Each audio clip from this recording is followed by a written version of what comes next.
Доброе утро всем, кто начинает свой день вместе с программой «Утро Якутии» на телеканалах «Якутия-24» и НВК «Саха». Это утро вторника. С вами встречаем мы, Степан Федоренко и Полина Долинская. Сегодня мы расскажем вам, что такое паллиативная помощь и как ее можно оказывать. Также поговорим об автокинотеатрах, почему они стали в последнее время очень популярны. Также мы объявим победителей еженедельной акции «Стоп коронавирус Якутия» и узнаем, кто стал счастливыми обладателями 2 смартфонов. А также мы расскажем вам про акцию, которая стартовала в Нерюнгри «Сохраним лес». Ну и узнаем, кто же такие ковсбои. Кто такие ковсбои? Напоминаем наш WhatsApp номер 8 914 273 44 88. Присылайте на него свои приветы, поздравления для близких, а также присылайте какие-то фотографии с мест отдыха, о том, как вы провели это лето. Чем оно вам запомнилось, где вы успели побывать, родная Якутия, территория нашей большой страны, а может быть, вы куда-то даже выезжали за ее пределы. Друзья, мы будем очень рады, покажем это в прямом эфире. Напоминаем инстаграм-страничку «Утро Якутии». На ней вы можете узнать анонсы наших программ. Подписывайтесь, ставьте лайки. Ну а если не успели посмотреть наш эфир по телевизору, посмотрите его в Ютубе. «Утро Якутия-24» называется канал. Як24.ру. Да. Да. Друзья, ну и по традиции мы начнем наш эфир с информацией о погоде. По данным Якутского гидрометеоцентра, в 6 часов утра температура воздуха в центральных районах составила 11-13 градусов. В заречной группе от 13 до 19. В южных, в Алдане и Нерюнгри в это утро плюс 11 градусов. В Вилюйской группе столбик термометра сегодня был зафиксирован на отметке от 3 до 8 градусов, в Нижнеленских 5-11, в западных 11-12. В Колымо-Индигирской группе Улусов сегодня прохладно в Чокурдахе. В это утро здесь плюс 1 градус. Гораздо теплее в Уснере плюс 15.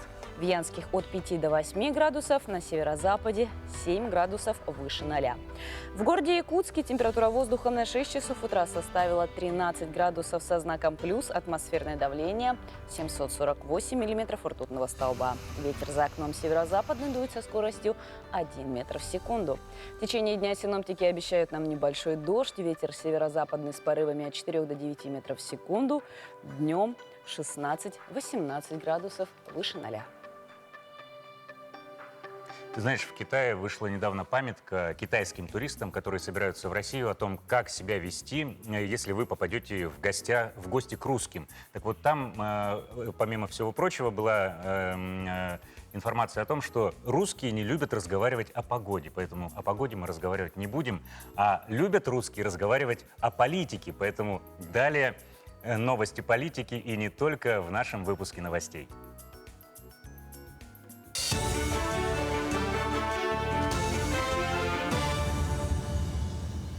Доброе утро, Якутия! Грузовой терминал аэропорта Якутск возобновил обслуживание грузовых самолетов авиакомпаний «Авиастар-Ту» и «Атран».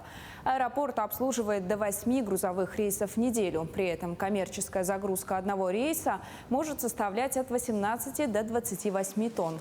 Ранее, во время реконструкции, обслуживание грузовых самолетов с большой грузоподъемностью было временно приостановлено. Якутяне смогут летать в Москву без пересадок с 20 сентября. Об этом сообщается на странице аэропорта Якутск в Инстаграм. Ежедневные рейсы из московского аэропорта Домодедово в Якутск и обратно, по предварительным данным, авиакомпания будет выполнять на воздушном судне Airbus A320. Также полеты в столицу страны с 4 октября будет выполнять авиакомпания «Северный ветер». Самолеты будут летать по понедельникам, средам и пятницам на Airbus A321. Мировая премьера фильма якутского кинорежиссера Владимира Мункуева «Нуча» состоится 29 августа в Карловых Варах. В основу сюжета легли произведения польского писателя и этнографа Вацлава Серашевского. Действие фильма разворачивается в Якутской области в конце XIX века. Якутские боксеры поборются за путевку на чемпионат мира 2021 года. Соревнования пройдут в Кемерово с 27 августа по 4 сентября.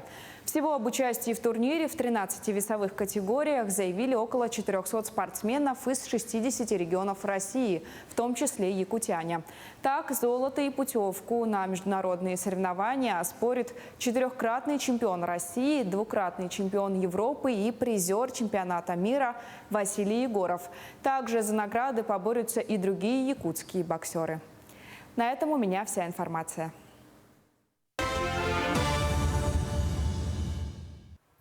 Друзья, мы рады, что вместе с нами в это утро вы включаетесь в хорошее, отличное настроение и желаете его другим. Вот прямо сейчас к нам пришло сообщение. Доброе утро, Якутск. Всем привет от Татьяны. Татьяна, вам тоже большой-большой привет. Ну что ж, мы вошли в курс новостей. Ну а чем был знаменит этот день, 24 августа, мы узнаем из нашей следующей рубрики.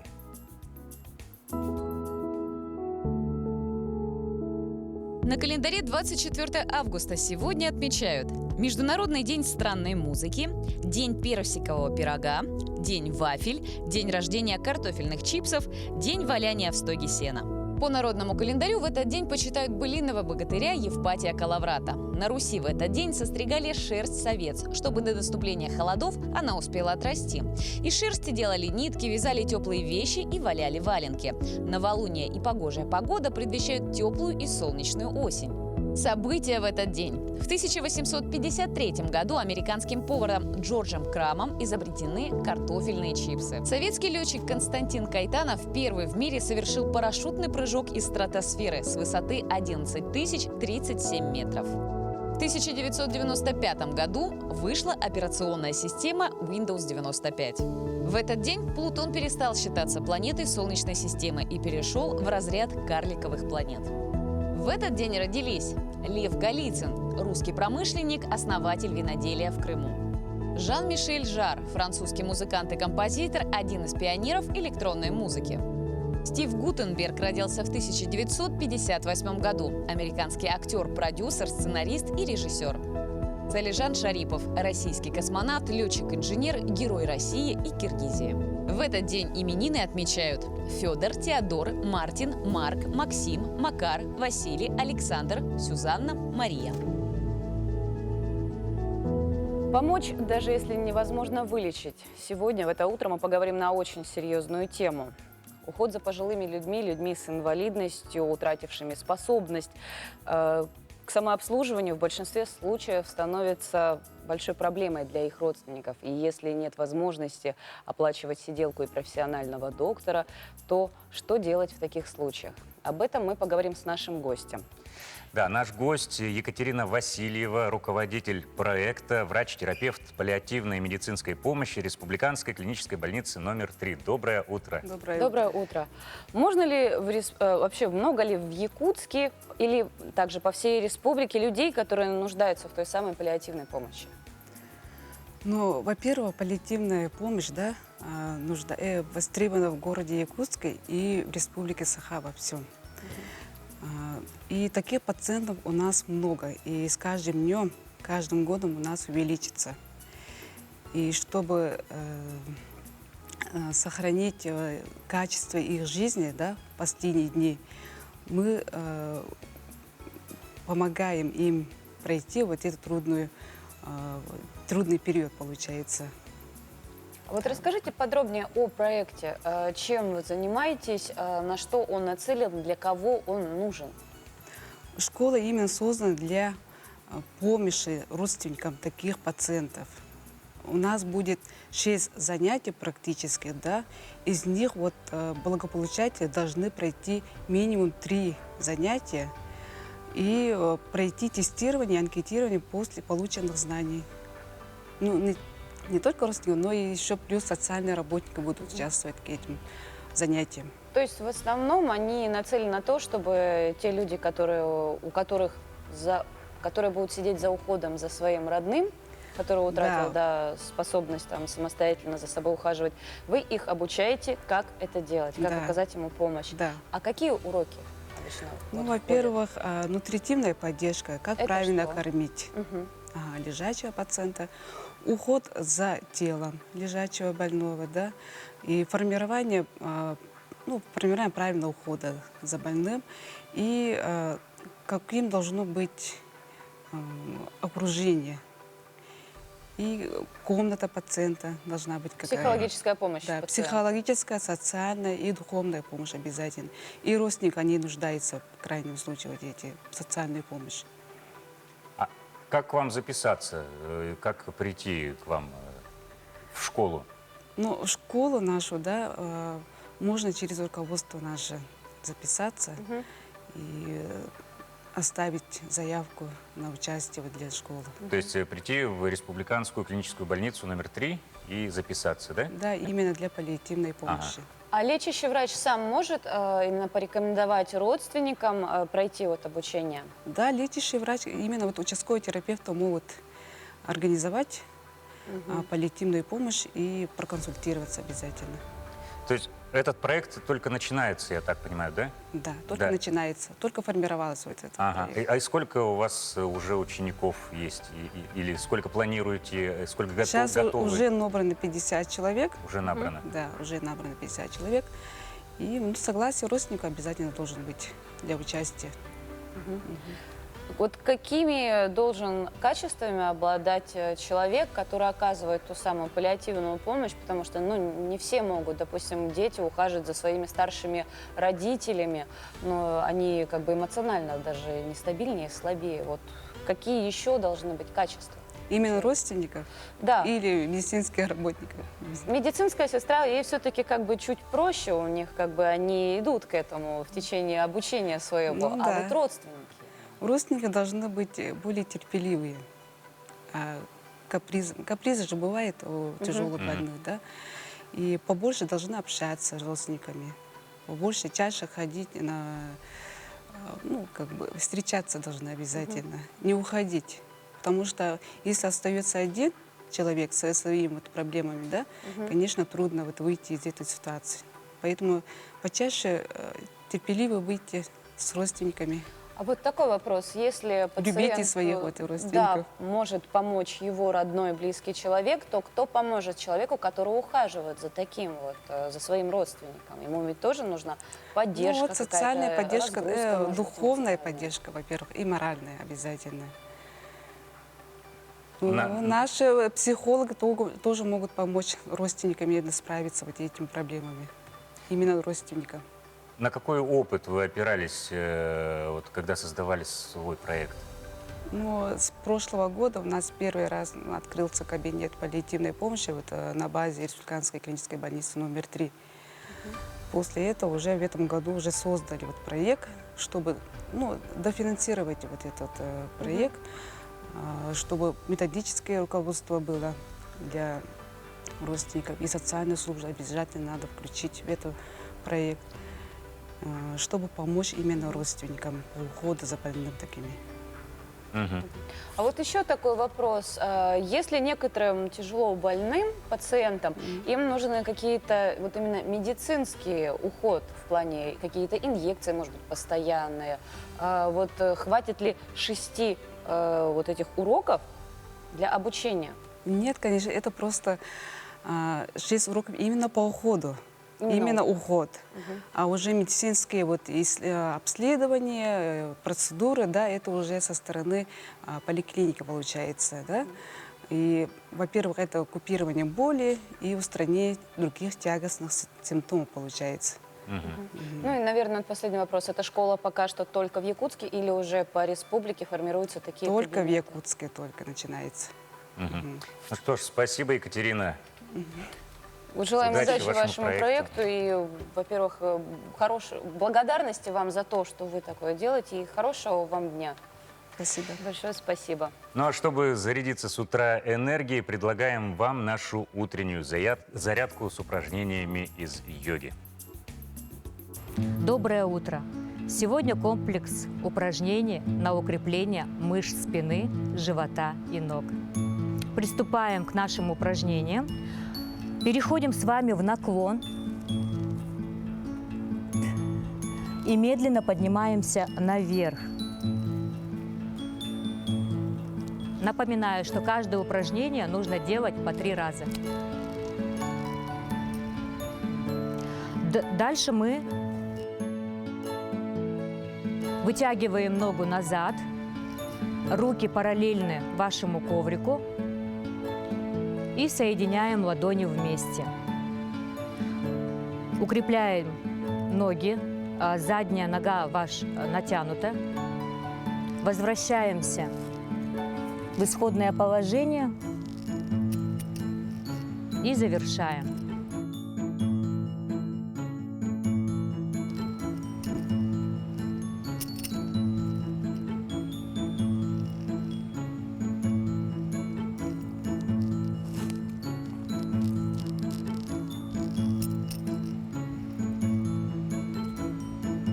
Следующая асана у нас треугольника, триконасана. Мы плавно опускаемся по прямой ноге, располагаем удобно, так, чтобы вам было комфортно.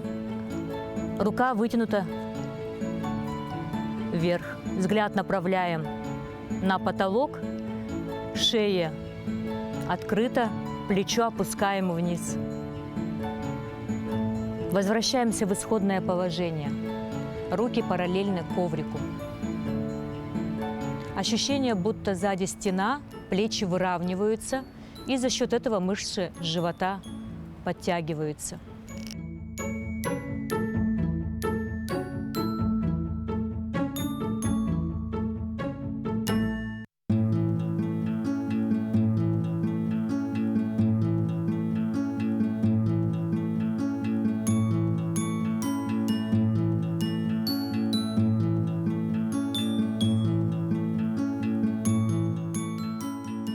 Переходим к следующему.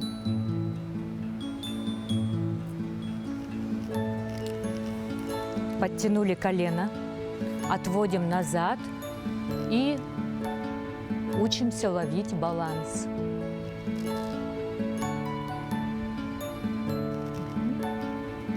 Хорошо. И то же самое с другой стороны.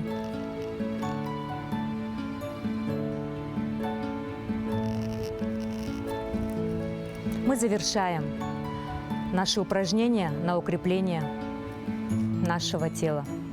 Прекрасного вам дня! Пусть в ваших сердцах светит солнце. А упражнения китайского тренера Хуан Хайму способны поразить любого, даже того, кто занимается спортом профессионально. Прославился китаец в социальных сетях благодаря своей преданности спорту и творческому подходу к хула-хупингу. Хайму живет на юго-восточной китайской провинции Фуцзянь. Как рассказывает фитнес-тренер, он много тренируется и не планирует снижать строгий режим физической подготовки. Видео Хайму набирает миллионы просмотров в ТикТок, и он рад вдохновлять людей на занятия спортом. Также Хайму мастерит свое собственное оборудование для фитнеса. Такое хобби помогло ему собрать огромное количество подписчиков в социальных сетях. Сейчас мне 33 года. Многие люди опасаются, что если я буду продолжать так тренироваться, то не выдержу, когда состарюсь. Однако, что касается таких высокоинтенсивных упражнений, как эти, пока я могу продолжать, я буду в порядке. Фанаты сказали, что гравитация не влияет на меня, и подумали, что мои движения похожи на волшебство. Это дает многим людям интерес к фитнесу и побуждает их заниматься. Да, слушай, действительно, гравитация на него не Да, действует. особенно когда он вот так вот прикреплен к стене, еще и крутит хулакуп. Это очень интересно. Несомненно, занятия спортом, они укрепляют нашу иммунную систему, которая помогает нам бороться с разными заболеваниями. Сейчас, в период непростой эпидобстановки во всем мире и в стране, а также в нашей республике, запущена специальная акция «Стоп коронавирус Якутия». Каждую неделю граждане, получившие первый компонент вакцины, регистрируются на портале Е-Якутия и также могут участвовать в розыгрыше ценных призов. Еженедельная акция нацелена на то, чтобы каждый победитель может получить 2 смартфона. Ну а также будет еще и финальная акция, где можно будет выиграть автомобиль. Да, и сегодня мы готовы огласить итоги акции за прошлую неделю. Напомним, в течение недели, то есть до 20:00 вчерашнего дня, граждане, получившие первый компонент вакцины от новой коронавирусной инфекции COVID-19, могли подать заявку на подтверждение участия в акции на портале e-yakutia.ru. И сегодня мы прямо узнаем итоги, кто же стал обладателем смартфонов. Итак, количество участников умножаем на последние 4 цифры курса доллара на минувший день.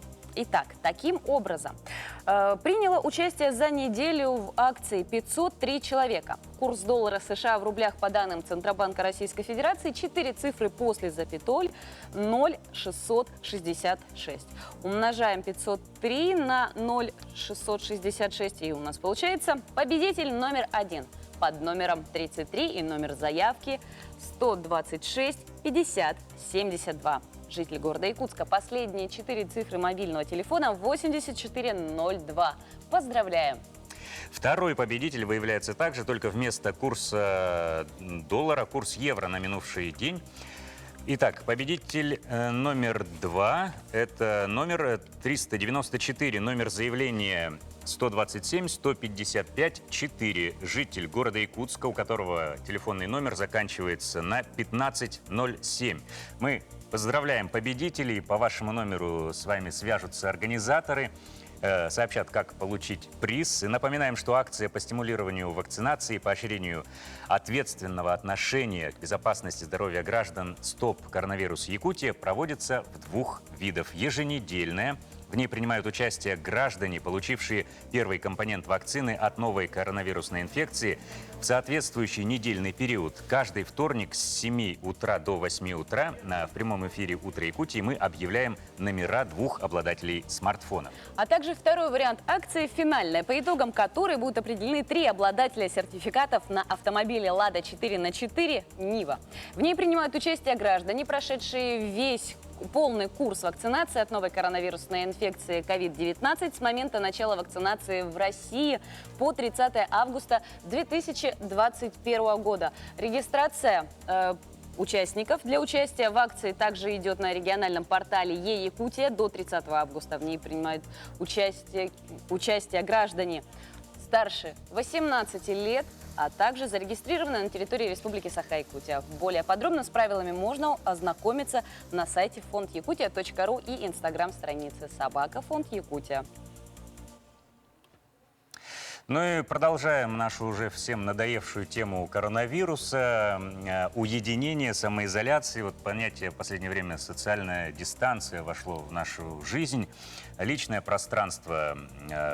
И реалии таковы, что уже вместо каких-то шумных посиделок с друзьями лучше посидеть с родственниками где-то уединенно, в небольшой компании. Но это тоже может надоедать. Да. И вот, друзья, какой выход нашли некоторые организаторы для того, чтобы скрасить ваши будни и не сидеть дома. Более подробно в следующем сюжете нашего коллеги. Доброе утро зрителям «Утра Якутии», хотя у меня, можно сказать, добрый вечер. Дело в том, что я нахожусь сейчас в автокинотеатре. Автокинотеатры появились еще в Америке в 30-х годах, и настоящий бум был в 50-е годы, когда был также бум на автомобили. В городе Якутске мало мест, где можно интересно провести время, поэтому автокинотеатр достаточно интересное место для посещения. За моей спиной вы видите экран 4 на 7 метра и, соответственно, площадка, на которую все желающие могут приехать, купить билет так же, как в обычный кинотеатр, настроить волну на ретранслятор и слушать, наслаждаться фильмом прямо в своем автомобиле.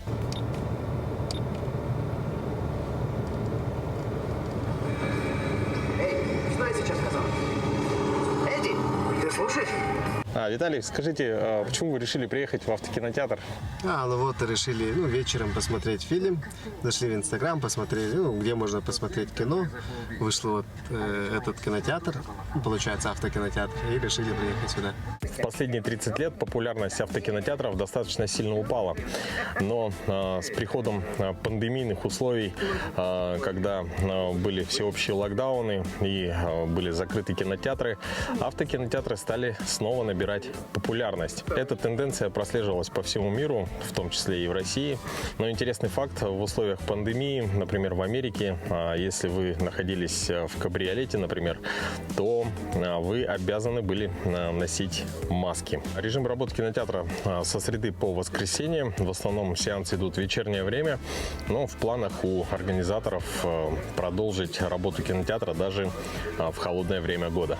Достаточно необычное ощущение, когда находишься в салоне своего автомобиля и смотришь кино. Василий, скажите, вы в первый раз в этом кинотеатре? Да, первый раз. Почему решили приехать посмотреть кино здесь? Да вот как там отдохнуть просто, как там посмотреть кино, расслабиться.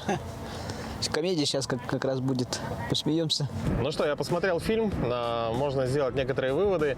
Несомненным плюсом является то, что вы находитесь в своем автомобиле. В наше время это достаточно важно. Может быть, хотелось бы пожелать, чтобы включали фильмы, которые идут сейчас в прокате на больших экранах. То есть, скорее всего, это связано с тем, что там более строгие требования, то есть по авторским правам и так далее. Но, тем не менее, они также работают с дистрибьюторами и показывают достаточно актуальные фильмы. Виктория, скажите, вы с семьей приехали, да, в автокинотеатр? Это первое ваше посещение? Нет, уже третье. Третье? Да. То есть вам понравилось? Да. А что больше всего нравится в автокинотеатре? Ой, что нам больше всего нравится? Что можно всей семьей приехать, пожевать чипсы, попить лимонаду, посмотреть нормальные хорошие фильмы. И все это дело в машине. Удобно. Дети вон сзади лежат у нас. Разложили им салон. Ну, классная затея. И то, что это центр города, это все в шаговой доступности. Да, далеко ехать не надо. Специально для «Утра Якутии» этот вечер в автокинотеатре провел Руслан Ачиров. Всем желаю отличного настроения и бодрого дня. Мы напоминаем вам, что сегодня мы просим вас отправлять свои фотографии летнего отдыха, из путешествий. А Может также быть, делиться впечатлениями, где вы были, что вы видели, что интересное вас поразило, а может быть вы открыли что-то новое. Да. Друзья, также отправляйте их на номер нашего WhatsApp 8 914 273 44 88. Мы порадуемся. в конце вместе с программы вами, вас да. ждет небольшой сюрприз, мы приготовили для вас. Ну а сейчас в нашем эфире выпуск новостей.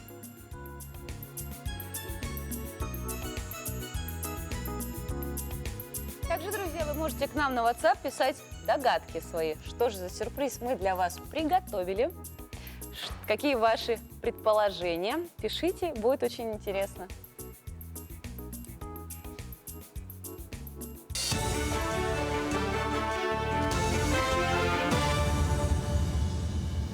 С 1 сентября рассчитывать больничный будут по-новому. Родители всех детей до 7 лет включительно смогут получать максимальные выплаты при болезни ребенка вне зависимости от стажа работы.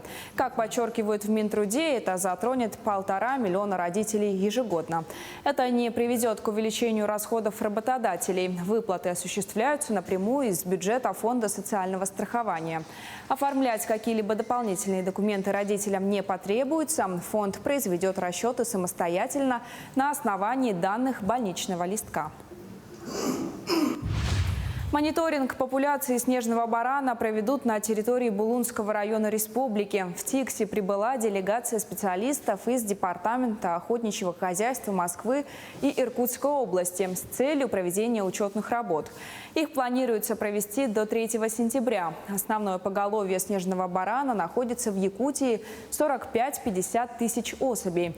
На Камчатке, на Корякском Нагорье и в Чукотском национальном округе теперь живет по 6-8 тысяч голов.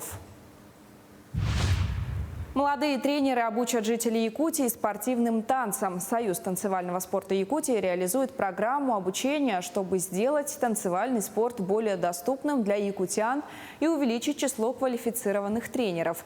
Педагоги прошли уже второй этап системы обучения. Следующим станет практическая часть проекта. Набор в группы бесплатного обучения проведут в Якутске, Нерингре, Чульмане, Мирном и селе Майя. Грозы и сильный ветер прогнозируют в Усть-Майском районе Якутии сегодня. Согласно данным регионального гидрометцентра, на юге ожидается дождь, местами сильный, на западе небольшой, ночью умеренный дождь. В заречных районах также ожидаются осадки. Температура воздуха днем плюс 17, плюс 22, на западе плюс 13, плюс 18. На востоке в Усть-Майском районе плюс 25, плюс 30, на севере плюс 10, плюс 15 градусов. На этом у меня вся информация. Коллеги, передаю вам слово.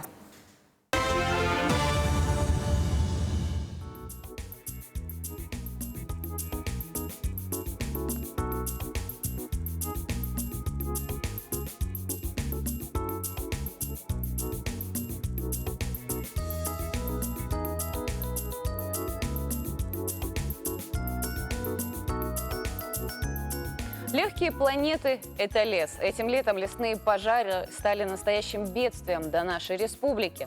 Борьба с огнем все еще продолжается, но, к счастью, уже населенным пунктам и людям огонь не так сильно угрожает. А специалисты тем временем работают над тем, чтобы все-таки потерявший лес восстановить. Да и примечательно, что всероссийская акция «Сохраним лес-2021» в рамках национального проекта «Экология» стартовала с Нерюнгринского района Якутии.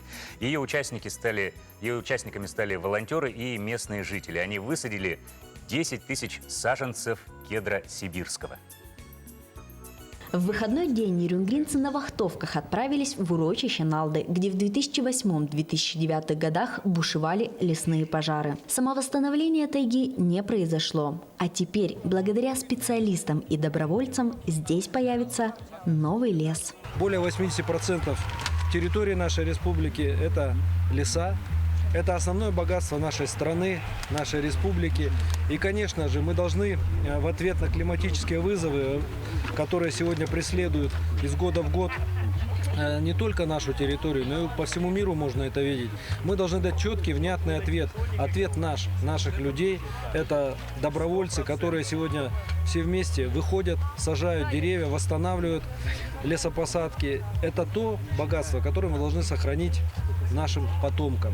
Эта акция будет примером для всей Российской Федерации, для Республики Саха-Якутия. Не только надо переживать за лесные пожары, но и реальными делами надо восстанавливать леса. Восстановить леса после пожаров и снизить негативные последствия климатических изменений. Таковы задачи проведения акции. В Чульманском лесничестве на площади 3 гектар была подготовлена территория. Специальный бульдозер нарезал 26 полос, участников проинструктировали, выдали им саженцы и нехитрое технологическое приспособление «Сажальный меч Колесова». После чего работа закипела. Такие акции добрые тем хороши, что человек может присоединиться любой. Принимают участие здесь сегодня не только представители старшего поколения, но и молодежь, что отрадно очень. Надеемся, что хотя бы если не мы, то наши потомки будут наслаждаться чистым воздухом кедрового леса. Я приехал сюда со своим папой, и я сюда пришел садить деревья. Я считаю, что я делаю что-то во благо. Через 10 лет приехать и посмотреть, что из этого всего получится. Ну а на самом деле действительно отрадно прикоснуться к вечному. Действительно 500 лет, да, когда садишь такое маленькое дерево и ожидаешь, что из него вырастет могучий лесной исполин, это великолепное чувство. И эти чувства великолепно нас объединяют. 150 энтузиастов за 4 часа посадили порядка 10 тысяч саженцев в Нерюнгринском районе. Завершатся посадки в рамках всероссийской кампании по восстановлению лесов в ноябре. Всего в рамках акции «Сохраним лес» планируется высадить 70 миллионов деревьев в 85 регионах страны. Екатерина Павлова, Захар Головин, Нерюнгри. А следующие наши гости приехали к нам в республику на школьном автобусе. И не откуда-нибудь, а прямо из Москвы. Что заставило людей на автобусе приехать к нам в республику, вообще зачем? Мы сейчас поговорим об этом с нашими гостями. Это Саша Холодный, организатор автопробега, Николай Баландинский, соорганизатор, и Вероника Баландинская, участница автопроекта. Доброе утро. Участники экспедиции «Ковсбой». Доброе утро. Расскажите, почему «Ковсбой»? Вот что за название «Ковсбой»? Ну, на самом деле... у вас есть вроде как еще и «Ковсгерла». Герл, да. Да, но сначала были только «Ковсбои». Почему? У нас автобус «Кавс» Курганского автозавода. И, знаете, такая игра слов. ковбои, ковсбой. И уже отсюда, от этой игры слов, и название, и, собственно, весь антураж. То есть это у нас такой облик проамериканский, на самом деле это такая тоже игра. А почему именно автобус КАВС? Почему не какой-то другой? Он очень харизматичный, легендарный. То есть проехать... Почему мы выбрали автобус? Он пассажироемкий, да, то есть с вами едут пассажиры. И он вот харизматичный, легендарный, узнаваемый, красивый. То есть нам нужна вот такая техника. Мы в предыдущем нашем путешествии проехали вокруг света на УАЗе «Буханка», тоже неспроста, потому что тоже обладает легендой и харизмой. Поэтому... Откуда взяли автобус? Кто вам помог? Починили, нашли, купили специально? Купили, починили, нашли, купили, починили и поехали. Вот так вот. Какого он года тогда, если пришлось чинить? 2000, ну его не чинить, а подготавливать. Пришлось, скажем так, дальние поездки к тяжелым дорожным условиям достаточно. Много вообще каких-то изменений он претерпел для того, чтобы... Нет, это просто подготовка, тщательная ревизия всего того, что там должно работать. 2006 года он. А как вот отечественная техника выдерживает, вот, вы сказали, на Буханке вокруг мира? 61 страна мира, 90 тысяч километров, 2,5 года в пути, и все выдержало с честью и достоинством. То есть наш автопром жив, поэтому мы доказали это делом. То есть, ну, конечно, это машина устаревшая, никто не пропагандирует, что все нам надо бежать покупать Буханки, но, тем не менее, она... Для своей роли она на 100% подходит, потому что здесь, кстати, тоже полно буханок. Да, здесь у нас это самый ходовой у нас транспорт. А вот расскажите вообще цель вашей экспедиции, ваш маршрут, куда вы направляетесь, откуда? У нас несколько целей, сейчас я озвучу одну, и Николай продолжит. Значит, одна из важных целей – это развитие туризма, прежде всего автотуризма в нашей стране, потому что в западном мире он развит, приносит огромные деньги в бюджет страны, влияет на дорожную сеть в том числе, потому что когда миллионы людей ездят куда-то, да, то, наверное, чиновники задумываются о том, чтобы приезжали в тот или иной регион. Вот в Якутии надо задуматься, потому что дороги, конечно, к сожалению, оставляют желать лучшего. А посмотреть, у вас здесь ну, просто невероятное количество красот, и недооценен регион с точки зрения туризма. Просто недооценен, я не знаю насколько, на очень много. Поэтому развитие автотуризма в стране. И вот Николай сейчас еще одну цель озвучит. Да, цель еще совмещение туризма и искусства, потому что мы не случайно назвали наш проект «Арт-экспедиция», потому что в нашем, так сказать, большом эпическом таком автопутешествии участвуют художники, участвуют музыканты. Но, к сожалению, из-за пандемии, из-за ограничений многие концерты были отменены. Но изначально, например, с нами из Москвы ехала группа легендарный «Пахать Компот» вместе с самим Вадимом Степанцовым. Да вы что? Дали несколько концертов, все это было очень здорово, интересно. Здорово ехать и давать концерт. К сожалению, давайте планировать, классно. это может быть на следующий год, когда мы поедем назад через Якутию, сделаем то же самое. Также концерты у нас будут, может быть, привезем тоже легендарных музыкантов. То есть именно так вот мы совмещаем, то есть у нас и музыка, и искусство. И весь наш автобус, на самом деле, уже является произведением искусства. То есть, вот, например, Вероника Баландинская, она разрисовала его. И на нас все обращают внимание. Гудятов. В Якутии, знаете, как нас принимают замечательные люди? Мы вот с таким приемом ни в одной республике не сталкивались. Люди настолько открытые, с юмором. Вообще просто вот мы несколько дней путешествуем, у нас сплошное удовольствие. Ну вот смотрите, Веронике мы уже дали некоторое задание, тему нарисовать именно Якутию, как глазами туриста. Глазами туриста. А вот расскажите, начальная ваша точка это был город Москва, финальная точка? Магадан. Магадан. Город-курорт на Охотском море. Все мечтают туда попасть. Мы вот решили, на самолете дорого, решили проехать на автобусе. Сколько уже пройдено по километрам? Почти 10 тысяч. Прям вот буквально еще 50 километров будет 10 Это тысяч. с 27 июля, да? Да, почти месяц. Получается, почти месяц вы уже, да, в пути. А вот какой участок был самый запоминающий? Может быть, он был сложный, а может быть, вы встретили то, что вообще не ожидали никогда увидеть на дороге? Вся Россия прекрасна, это прежде всего надо сказать. Реально, любой регион, он заслуживает внимания. Красоты везде неописуемые, как говорится. Состояние дороги, я уже сказал, наверное, запоминается больше всех здесь Якутия, я думаю, Магаданская область. Ну, вот эта дальнейшая часть пути, не Магаданская область, дальнейшая часть пути переплюнет. Вот, люди тоже... Но там очень красиво. Там... Да, ну я про дороги сейчас, про дороги. То есть, так, в красотах я не сомневаюсь, что там красиво будет, все здорово. Ну, я даже не знаю, запоминающийся Урал красиво, то есть, вернее, не красиво, а запоминающийся... Понимаете, мы же с центральной части, да, то есть нас в диковинку то, что у нас нету. А уральцы, допустим, говорят, ну и что тут, подумаешь, тут горы, там еще что-то. Привыкли к этому. Да, вот у вас там что-то Да, такое. вчера нам сказал человек буквально. Про столбы, да. Да, местно. А что, ну что, зачем приехали столбы смотреть? Ну что подумаешь, Ленские там столбы? Да, да, подумаешь, на стена, другой говорит, стороне идет и Лены. идет. Да, сказали, а зачем Ленские подумаешь? Это в Кочекацах было. Да. А мы говорим, что мы давайте проверим, сами посмотрим, но мы были в восторге, потому что для нас это необычно. Я думаю, для любого человека практически. А как вообще вот наши российские дороги подготовлены к автопутешествиям? Вот на фургонах, на каких-то автодомах? Вот. Удобно?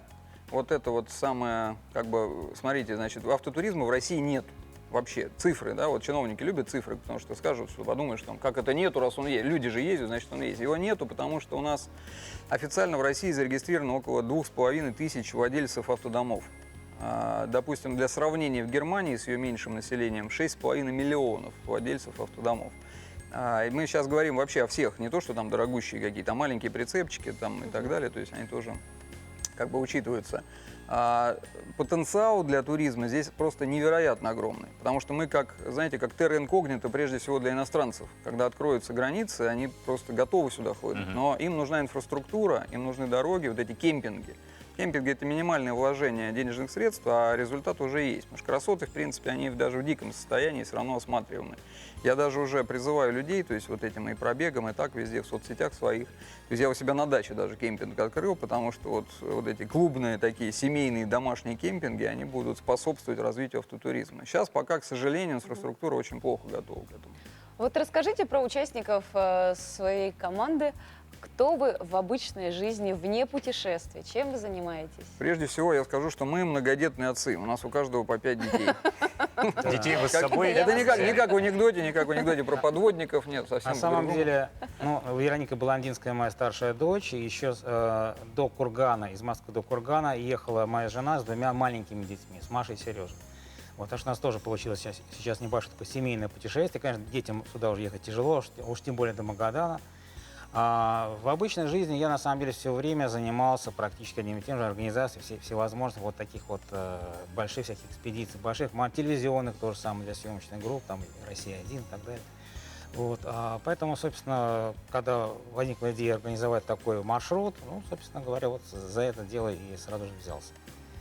А я, ну, как уже сказал, да, многодетный отец, как и Николай, занимаюсь развитием сейчас, созданием таких вот экспедиций крупномасштабных. То есть вот на буханке вокруг света, да, я на своей машине доехал до Индии, через Китай, через Камбоджу и так далее. Вот эта экспедиция, то есть и дальнейшие планы, они как бы еще более такие грандиозные, надеюсь, они будут чем дальше поедете? Я даже озвучу. На электромобиле есть мечта поехать вокруг света обязательно. Она выполнима, только сейчас останавливают границы. И на двухэтажном английском автобусе. Ну и последний вопрос. Какими картами вы пользуетесь в дороге? Как средство навигации? Сейчас, вот в России, если, это Яндекс.Карты. Ну, это не реклама, да, просто реально удобно, здорово. Нажал, все есть. А если за границей, это некоторые приложения. Это Maps.me, например, потому что... Осмонд, лучше не слушайте Николая, он за рулем не ездит, за рулем все время я, то есть Осмонд.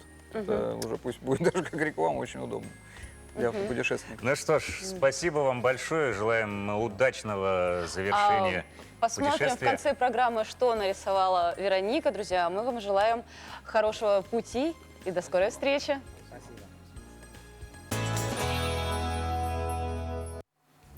До рекламного блока у наших гостей мы поинтересовались, какими картами они пользуются как средством навигации. И ведь неспроста, потому что в Национальной библиотеке нашей республики хранится экземпляр первого русского географического атласа, составленного аж в 17 веке.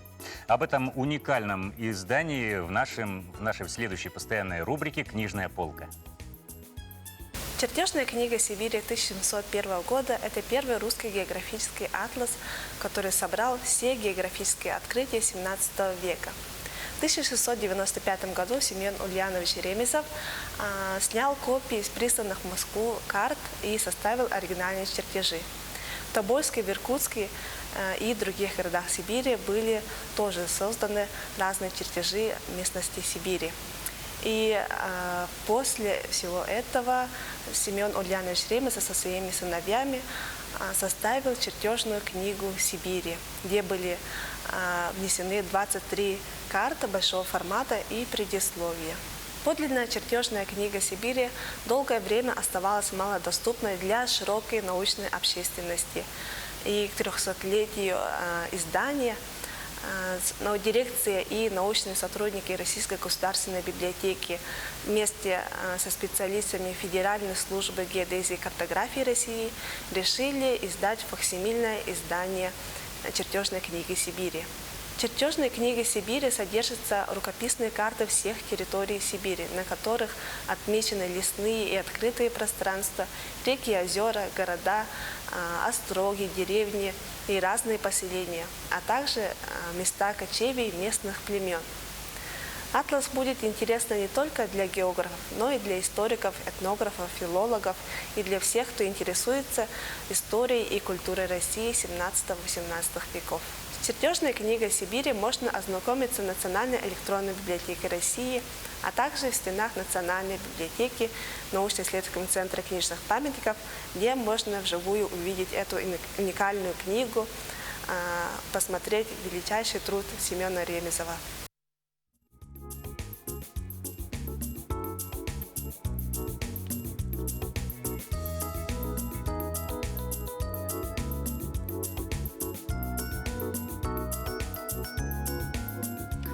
Кстати, друзья, в начале нашей программы мы объявили тему нашего эфира и предложили вам создавать эфир вместе с нами.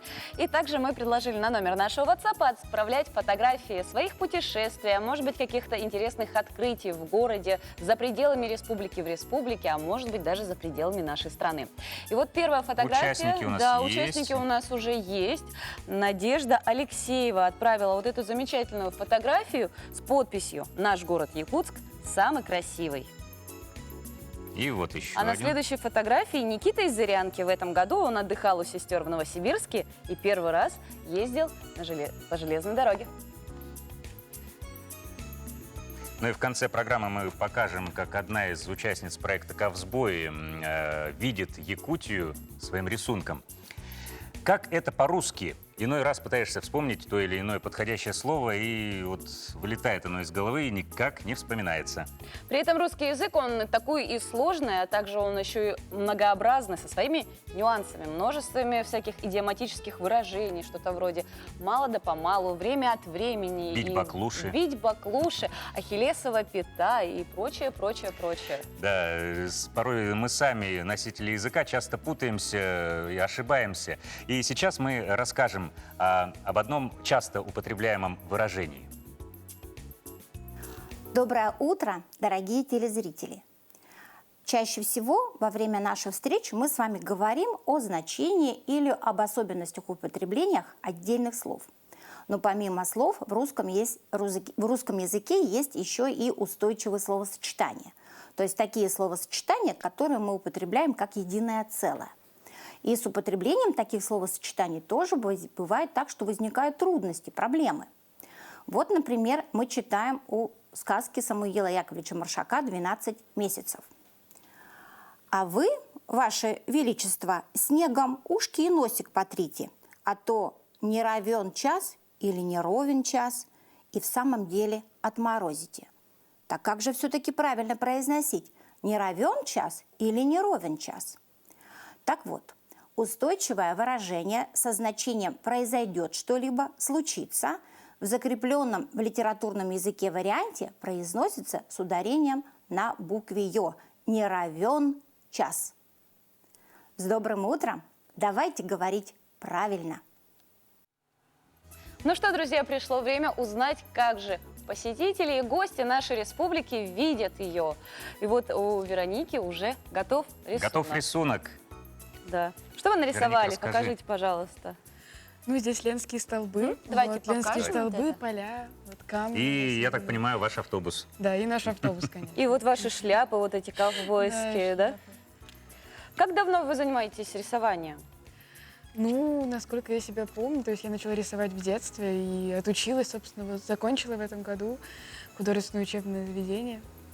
А по ходу вашего путешествия у вас, видимо, обновляются постоянно ваши рисунки и эскизы. Конечно, конечно. Я очень вдохновляюсь всем, что вокруг происходит. Особенно Якутия меня очень вдохновила. Я отчасти из-за подобных пейзажей поехала в это путешествие. Очень потрясающий просто вид открывается с Ленских столбов. Вот. Еще параллельно я изучаю фольклор. Вот. И интересно, по конечно, этой теме сказки. тоже Да. есть у нас чему поучиться Да, здесь. у нас очень богатая мифология у якутов. Вот сказки очень интересные. Вот этим я тоже вдохновляюсь, естественно. Ну, мы желаем вам, во-первых, творческого развития дальнейшего, а также успехов Чтобы еще вам много в вашей вдохновляющих каких-то экспедиции, пейзажей да. было. И я думаю, не ровен час, что вы уже устроите свою большую выставку со всеми теми рисунками, которые вы нарисовали. А можно мы оставим этот рисунок? Конечно, оставляйте. Спасибо вам Спасибо большое. Всё, до свидания. Мгм.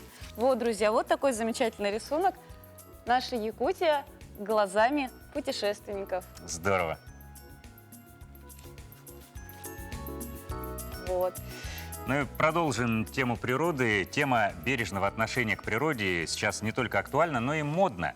В мире и в нашей стране становится все больше приверженцев осознанного потребления. Ты, кстати, вот как относишься к осознанному потреблению, Полина? Я пока что для себя открыла такое понятие, как сортировка Мусора, отходов, да, чтобы потом в отдельные специализированные места их именно выносить.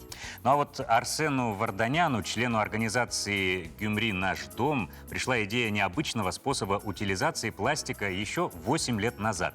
Сейчас маленькое хобби превратилось в настоящее активистское движение. Как из обыкновенных пластиковых крышек сделать арт-объект. Сейчас узнаем. Начиная с 2013 года мы собираем крышки, разбросанные по разным местам. И так как они разноцветные, разбросанные повсюду, то напоминают каким-то образом о замусоренной окружающей среде. Мы решили, что так как крышки разноцветные, красивые, то станем их собирать и создавать из них мозаику. И идея так разрослась, что теперь наши мозаики созданы из всего собранного 500 000 крышек. Процесс создания необычных, а главное экологичных арт-объектов довольно кропотливый. Сначала авторы мозаик собирают черновик планируемой картины. Далее чистят и сортируют необходимые крышки по цветам. Затем на отдельном панно рисуют узор и приклеивают все детали. По словам Арсена, в работу вовлечены все, и взрослые, и дети. Это помогает занять молодежь интересным и полезным делом, а также очистить город от пластика. Не имеет значения, это делает ребенок или взрослый. Очень часто приходят люди, получают удовольствие, берут пример, и это легко. Только техническая часть остается за взрослыми. Есть необходимость зафиксировать все, а также нарезать, продырявить элементы. На создание одной картины уходит до 3 месяцев. Самое важное, по словам Арсена, почувствовать природу пластика. Тогда дело пойдет быстрее. Общаясь с пластиком, много чего почувствовал. Он не любит света, солнца, в иных случаях он вынослив. В наших условиях он выдерживает холод, ветер, дождь. Пластиковые мозаики давно украшают разные уголки мира. Например, их можно встретить в США и Испании. Теперь художник решил оставить творческий след и на родине. Арсен мечтает превратить армянское село Амася в креативное пространство, где люди смогут осматривать и фотографироваться со множеством необычных пластиковых панно. Кстати, очень красивая и необычная идея для тех людей, которые с творчеством и креативом связаны. Им только подскажи, и они из любого продукта смогут сделать настоящий шедевр. Ну а между тем, современные технологии не перестают удивлять. Робот Алекс компании Промобот на фестивале науки и технологии «Гик-пикник» провел церемонию бракосочетания будущего на теплоходе, курсирующем по Москве-реке. По замыслу разработчиков желающие могли узаконить отношения даже те, которые возникли на мероприятии. В компании уверены, такой киберсотрудник ничем не хуже живого человека. Ведь робот-андроид может интегрироваться в бизнес-процессы. К примеру, Алекса научили заменять работников ЗАГСа и регистрировать браки. У нас Алекс сегодня осваивает новую профессию. Он будет регистрировать браки. У него подготовлена специальная речь для молодоженов, очень интересная, в стиле фестиваля. Робота сделали с искусственной кожей, волосами и глазами. Поэтому андроид так похож на живого человека. Алекс умеет выражать более 600 вариантов мимики. Двигать глазами, бровями, губами, поддерживать разговор и отвечать на вопросы. Я у них знакомство с замечательным человеком. Очевидно, оно уже состоится. В 2021-м ежегодный фестиваль «Гик-пикник» впервые провели на теплоходе. Гостей пригласили на набережную Тараса Шевченко, где представили автономных роботов, нейрокомпьютеры, цифровых двойников, а также зону виртуальной и дополненной реальности. Баржа – это пространство, да, гик-пикника сейчас, да, где есть присутствуют люди, которые интересуются технологиями, которые делают свой вклад в просвещение, в популяризацию науки. Здесь есть лекции, здесь есть интересные инсталляции. Это, в общем-то, пространство для тех, кто интересуется будущим. Ну, будем надеяться, что в будущем роботы не всех нас заменят, но, по крайней мере, нас. И мы всегда сможем вам по утрам говорить «Доброе утро, друзья», и желать вам хорошего настроения. Ну, какой же робот, Полина, заменит нас? Какой же робот сможет так же четко читать по бумажке и улыбаться в камеру? Да, действительно. Друзья, мы делаем все для того, чтобы ваше настроение было добрым и бодрым в любой день недели, независимо от того, какая погода за окном. Так что, друзья, пусть ваш вторник будет самый продуктивный, в хорошем настроении. Желаем вам всего хорошего, бодрого дня, отличного настроения. Подписывайтесь на наш канал, на наш Инстаграм. Пишите нам в WhatsApp 8 914 273 44 88. Ну, а мы, друзья, с вами увидимся завтра. Если пропустили эфир, обязательно посмотрите его на Ютубе. Мы желаем вам хорошего, доброго дня, отличного настроения. Увидимся уже завтра. Всего доброго.